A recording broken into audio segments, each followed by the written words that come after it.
You, you talk a lot about engaging with your with your customers and communication. How has Union Square taken social media and what social media strategies, Twitter, Facebook, have worked really well for your group, and what's your perspective? So it's at DH Meyer. Okay, you guys all have that? That's my Twitter account. And then there's at Chef Carmen Q. That's his. And why don't you put us to the test? Give us a tweet. I promise you I will have them all answered. It won't be an assistant, it'll be me. There's a whole lot of you here, so I can't guarantee you how many hours it's going to take me, because I do intend to sleep tonight. But we listen, we respond. We use Twitter really as a listening tool. And I would say that we do a lot more listening than we do speaking on Twitter. So imagine if in your business you could have an ear that heard the first thing said as soon as someone leaves your business, right? Wouldn't that be cool? You know, because the first thing people say when they leave is usually like, I don't ever have to go back there again, or that was great, I can't wait to tell the Joneses, or something, or I love the dinner, but it was so expensive. Whatever it is they're saying, wouldn't it be cool to be able to hear that? Well, that's what Twitter gives you the chance to do. And Twitter basically gives us three opportunities that we wouldn't have if it were not for Twitter. Number one is that we can eavesdrop on conversations being had about our businesses. And we can act on them. And sometimes we can act on them in real time. I've had situations where, you know, someone was, and by the way, I don't want to paint this picture that all we do is strike out, but, you know, service is interminably long at name the restaurant. And we can actually get someone on that in real time. Now, that was a conversation that would have been had anyway.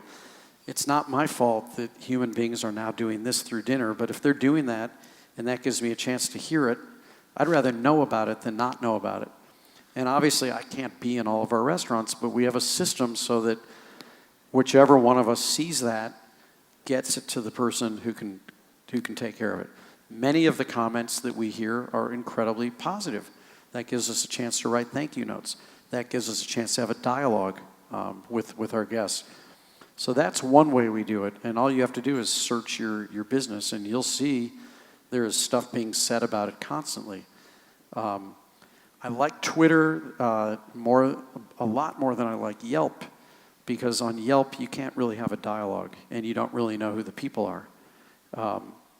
So Yelp can be hand grenades, and they can hurt. Sometimes they can feel good, but you can't engage with people. The other thing that's awesome about Twitter is you get to be the editor of your own magazine. And so you pick all the topics you want to learn more about in real time, and you pick people who can teach you stuff about that.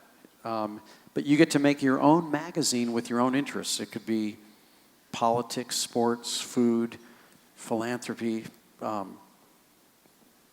music stars, whatever you want your magazine to be. I don't think Twitter for business should be combined with Twitter for personal. And so when I say stuff on Twitter, it's never about my family. Or maybe I've done it twice, but it's almost always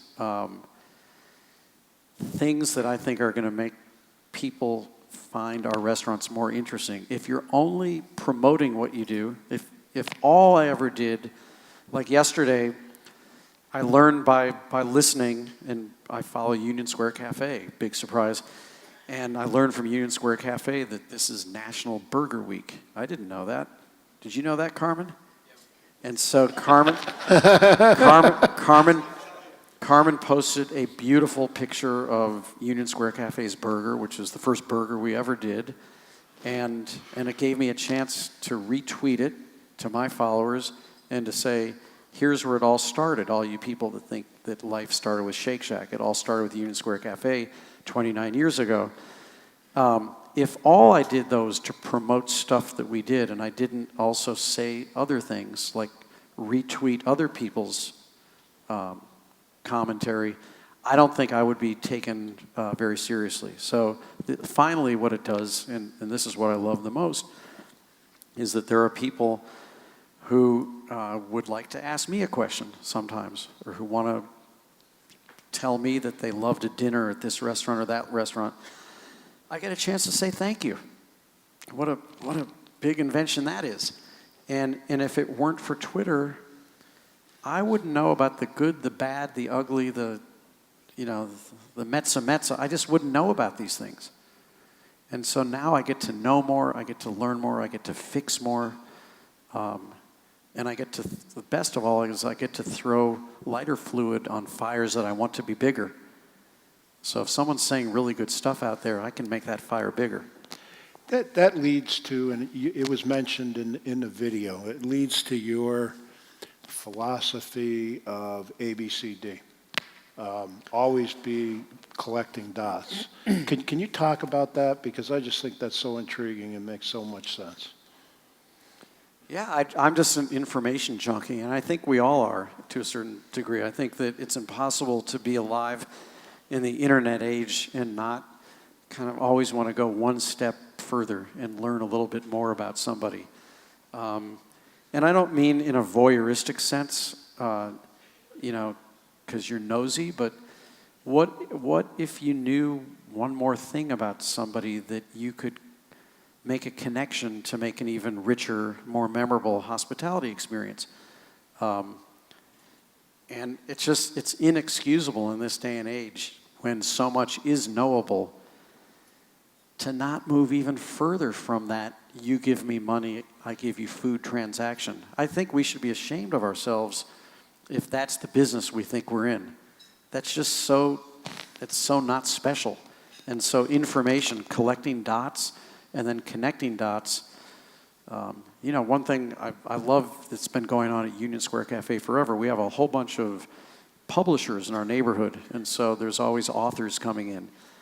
And we try to know who the authors are each day, and we happen to have the flagship Barnes & Noble half a block away. And so when we know an author's coming in, we will go buy that author's book, put it at the front of the restaurant. Authors have huge egos. And ask them to sign it on the way in. And now it is their favorite restaurant forever, and their publisher will not bring any author to any other restaurant besides ours.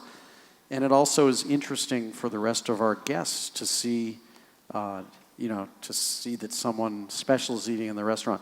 There's just little things you can do that are thoughtful, that make use of information that you cared enough to get, and then you cared enough to put to use.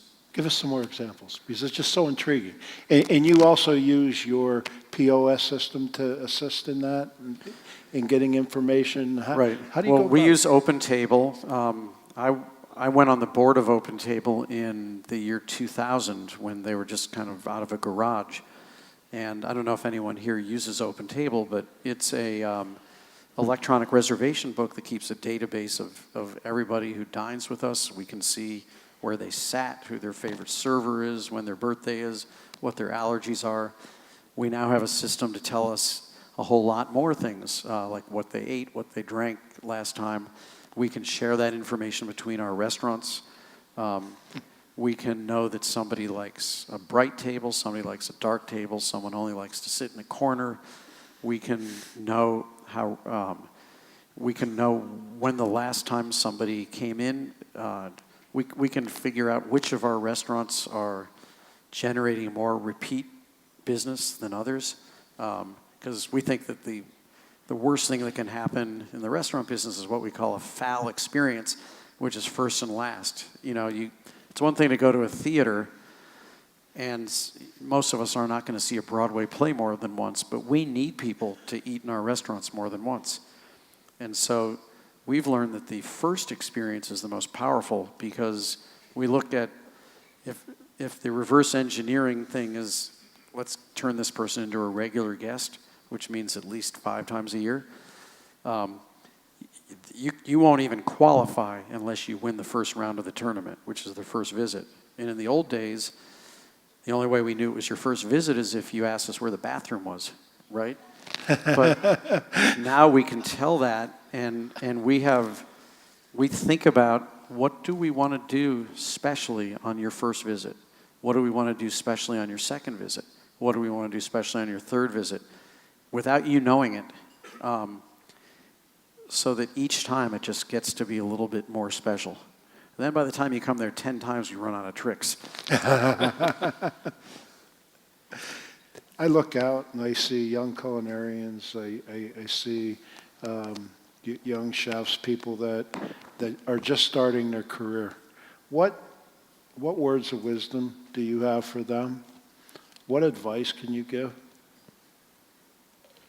Well, now that my hair is so gray, I'm allowed to give advice. I don't really have a lot of advice. I have one advice, and that is know why you're doing this, and make sure that make sure that whatever that reason is that you're doing this is truly because it pleases you to please other people. Because you will never run out of a good day of work, if that's what you love to do. If that doesn't really please you to please other people, and you look at yourself in the mirror and you say, you know, I've just had enough of this, you got to listen to that, because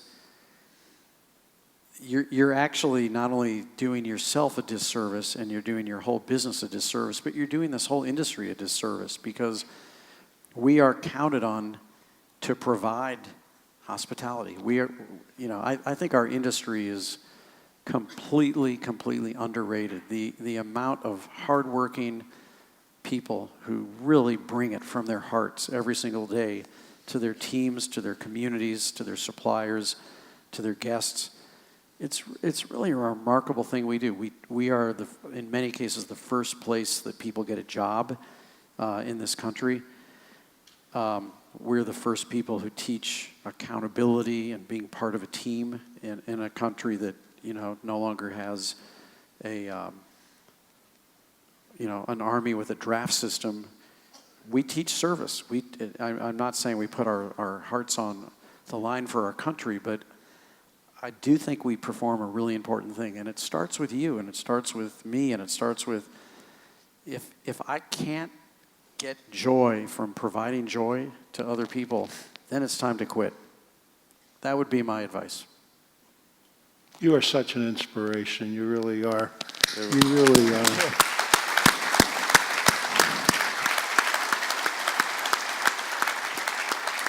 Thank you.